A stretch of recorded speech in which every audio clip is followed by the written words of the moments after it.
کے بعد خوش آمدید۔ جی حافظ صاحب، آپ یہ بتائیں کہ نبی صلی اللہ علیہ وآلہ وسلم کی بات کے سامنے یا حدیث کے سامنے کسی اور کی بات چل سکتی ہے؟ جیسے حضرت ابو بکر صدیق رضی اللہ تعالیٰ عنہ، حضرت عمر رضی اللہ تعالیٰ عنہ، ان کی بات چل سکتی ہے؟ آپ نے بڑا زبردست سوال کیا، اور اگر یہ سوال ہمارے معاشرے کے لوگوں کو سمجھ آ جائے تو یقین کیجئے تمام فرقہ واریت، تمام اختلافات ختم ہو جائیں۔ ہم سب ایک اللہ کو مانتے ہیں، ایک نبی کے ماننے والے ہیں۔ اگر ہم صرف نبی کریم صلی اللہ علیہ وسلم کی بات کے ماننے کے اوپر اتفاق کر لیں تو یقین کیجئے معاشرے میں فرقہ واریت ختم ہو جائے۔ آپ نے یہ سوال کیا کہ آج کل کے لوگ بڑے مجتہد بنتے ہیں، ہر انسان کہتا ہے میرا یہ مسئلہ ہے، میں نے یہ اجتہاد کیا ہے، میں نے یہ چہرے کے پردے فلاں فلاں فلاں فلانے کے بارے میں۔ نبی کریم صلی اللہ علیہ وسلم کی حدیث کے سامنے آپ نے جو سوال کیا وہ کتنا زبردست ہے کہ نبی کریم صلی اللہ علیہ وسلم کے بعد اگر ہم نے کسی کی بات کو ماننا ہوتا تو کس کی بات کو مانتے؟ افضل الخلائق کی بعد الانبیاء، تمام انبیاء کے بعد روئے زمین کے اوپر چشم فلک نے حضرت ابو بکر رضی اللہ تعالی عنہ سے افضل ہستی کو نہیں دیکھا۔ اگر ہم نے بات ماننی ہے نبی کی بات کو چھوڑ کر تو کس کی مانی جاتی؟ حضرت ابو بکر کی مانی جاتی۔ لیکن آپ کے سامنے ایک صحیح حدیث کو بیان کر رہا، حضرت ابو بکر کا دور ہے، چور نے چوری کی۔ حضرت ابو بکر کون ہے؟ خلیفہ وقت ہے، جو بھی فیصلہ کریں مانا جا سکتا ہے، قوت نافذہ موجود ہے۔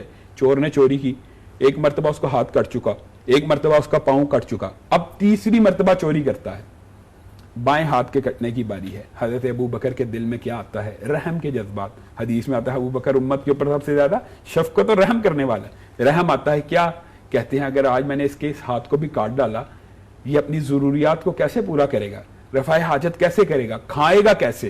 پیے گا کیسے؟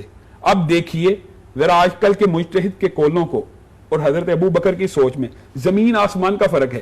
نیت بھی نیک ہے، صحابی بھی ہیں، انبیاء کے بعد سب سے افضل بھی ہیں اور خلیفہ وقت بھی ہیں، فتویٰ دیتے ہیں۔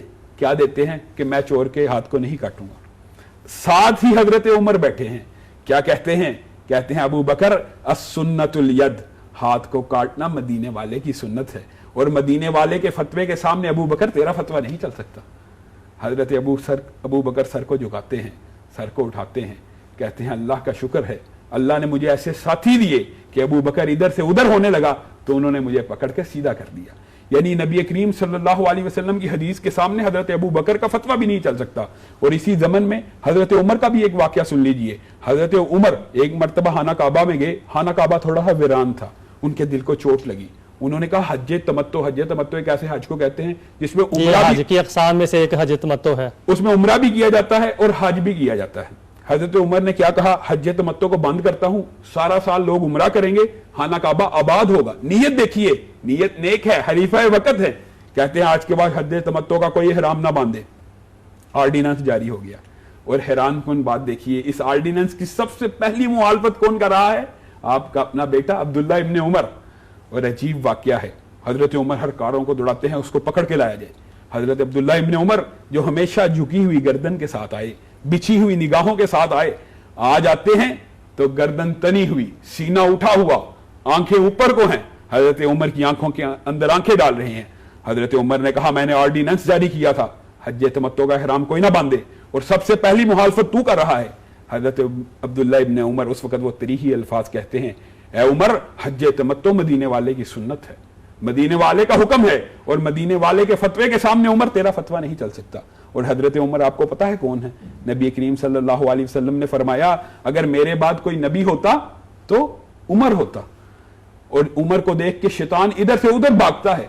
وہ حضرت عمر اگر ان کا فتویٰ نہیں چل سکتا لوگوں، تو پھر نبی کریم صلی اللہ علیہ وسلم کے سامنے خدا را اپنے چھوٹے چھوٹے اماموں، اپنے چھوٹے چھوٹے فقیہوں، اپنے چھوٹے چھوٹے اولیاء کا فتویٰ نبی کریم صلی اللہ علیہ وسلم کی جہاں پہ حدیث آ جائے، اپنا اگر انسان یہ وتیرہ بنا لے کہ حدیث آ گئی میں نے عقل کو نہیں چلانا، حدیث آ گئی میں نے آنکھوں کو بند کر لینا ہے، حدیث آ گئی میں نے ادھر ادھر نہیں سوچنا، یقین کیجئے شیطان انسان کو کبھی بھی گمراہ نہیں کرے گا۔ آپ صلی اللہ علیہ وآلہ وسلم کو دیگر انبیاء پر معجزات پر فضیلت حاصل ہے، آپ یہ بتائیں کہ وہ معجزات کیا ہیں؟